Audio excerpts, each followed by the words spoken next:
আসসালামু আলাইকুম। ভারত পাকিস্তান যুদ্ধ শেষ হইয়াও এখনো শেষ হয় নাই।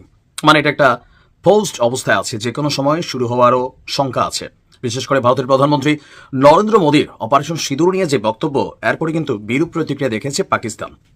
আবার কেউ কেউ শঙ্কা করছেন যে এখন পর্যন্ত ভারত এবং পাকিস্তানের মধ্যে অমীমাংসিত অনেক ধরনের ইস্যু রয়ে গেছে। যদি এগুলা শর্ট আউট না হয় বা সমাধান না হয়, তাহলে আবারও যুদ্ধ বাঁধতে পারে। তবে প্রথম ধাপে পাকিস্তানের সাথে এই লড়াইয়ে ভারতের সামরিক দুর্বলতা যেমন প্রকাশ পেয়েছে, পাকিস্তানও পেয়েছে। তবে ভারতের জায়গাটা থেকে বেশিরভাগ প্রকাশ পেয়েছে যে তাদের আকাশ প্রতিরক্ষা সিস্টেম কতটুকু শক্ত আছে। তথ্যসূত্র অনুযায়ী বা আমরা এই যুদ্ধের আপডেট যদি দেখি, সেখানে খুব যে বেশি শক্তিশালী ছিল তা কিন্তু প্রকাশিত হয়নি। এখন নিজেদের আকাশ সীমাকে আরও 3 গুণ শক্তিশালী করতে পাকিস্তানের সাথে এই পোস্ট থাকা যুদ্ধ যদি আবার পুনরায় শুরু হয়, নিজেদের রাষ্ট্র এবং সার্বভৌমত্বের নিরাপত্তা দিতে বেশ কিছু পদক্ষেপ হাতে নিয়েছে ভারতের মাঝখানে আকাশ প্রতিরক্ষা সিস্টেম। আমরা আজকে আপডেট করতে যাচ্ছি যে পাকিস্তানের বিপরীতে ভারত নিজেদের সার্বভৌমত্ব নিরাপত্তা নিশ্চিতে কি কি পদক্ষেপ নিয়েছে। পাকিস্তানের হামলা রুখে দিতে অলরেডি যেই আকাশ প্রতিরক্ষা সিস্টেম অ্যাক্টিভ ছিল রাশিয়ার S-400, তো এইটার বিপরীতে এখন আরও এক ধাপ টেকনোলজি আপডেট, যেটা রাশিয়ার S-500 সম্ভবত, সেইটা ক্রয়ের জন্য ভারত আপনার প্রস্তুতি নিচ্ছে। পাশাপাশি S-400 অনেক জায়গায় সফল ভূমিকা রেখেছে, সেইটারও সংখ্যা বাড়ানোর সিদ্ধান্ত নিয়েছে। নাম্বার 2 হচ্ছে L-70 সিঙ্কা এবং Ju-23 এবং আকাশ প্রতিরক্ষা ব্যবস্থা। আকাশ সীমাকে আরও নিশ্চিদ্র নিরাপত্তা দিতে প্রস্তুতি নিচ্ছে ভারত।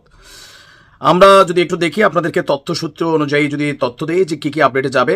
কুইক রিয়াকশন SAM, পুরো নাম quick response surface two air missile, এই প্রতিরক্ষা ব্যবস্থাটি তৈরি করছে DRDO। এই ক্ষেপণাস্ত্র ব্যবস্থা কম উচ্চতায় লক্ষ্যবস্তুকে নিশানা করতে পারে। কম উচ্চতায় যদি কোনো ড্রোন এবং ক্ষেপণাস্ত্র এবং যুদ্ধবিমান ভারতের আকাশ সীমায় ঢুকে হামলার চেষ্টা করে, তখন এই প্রতিরক্ষা ব্যবস্থা দ্রুত সক্রিয় হবে। 360 ডিগ্রি কোণে নজরদারি চালাবে এই প্রতিরক্ষা ব্যবস্থা। আপনার বলা হচ্ছে যে এই ক্ষেপণাস্ত্রটি একসাথে 25-30 কিলোমিটার দূরের লক্ষ্যবস্তুকেও নিশানা করতে পারে। নাম্বার 2 VLSRSAM, পুরো নাম হচ্ছে vertically launched short range surface two air missile, অর্থাৎ স্বল্প পাল্লার ভূমি থেকে আকাশে ক্ষেপণাস্ত্র। এটা এই ক্ষেপণাস্ত্র 20 থেকে 220 কিলোমিটার দূরের লক্ষ্যবস্তুকে নিশানা করতে পারে। আপনার আকাশ ক্ষেপণাস্ত্র ব্যবস্থার বিকল্প হিসাবেও এটাকে ব্যবহৃত করা হয়। যেমন কোনো লক্ষ্যবস্তু যেমন ড্রোন, ক্ষেপণাস্ত্র, হেলিকপ্টার, এটা নিমিষে ধ্বংস করে দিতে পারবে। আর এটার সফল পরীক্ষা একসময় চালানো হয়েছিল, আপডেট করা হচ্ছে। আকাশ NSG হচ্ছে নাম্বার 3, পুরো নাম আকাশ নেক্সট জেনারেশন। এই ক্ষেপণাস্ত্রটি 70 থেকে 80 কিলোমিটার দূরের লক্ষ্যবস্তুকে নিখুঁতভাবে নিশানা করতে পারে। এটি আকাশ ক্ষেপণাস্ত্র ব্যবস্থার উন্নততর রূপ। আর মাঝারি পাল্লার ক্ষেপণাস্ত্র, অত্যাধুনিক রেইডার, এটার বেশ কিছু পজিটিভ ভূমিকা আমরা যদি দেখি রয়েছে।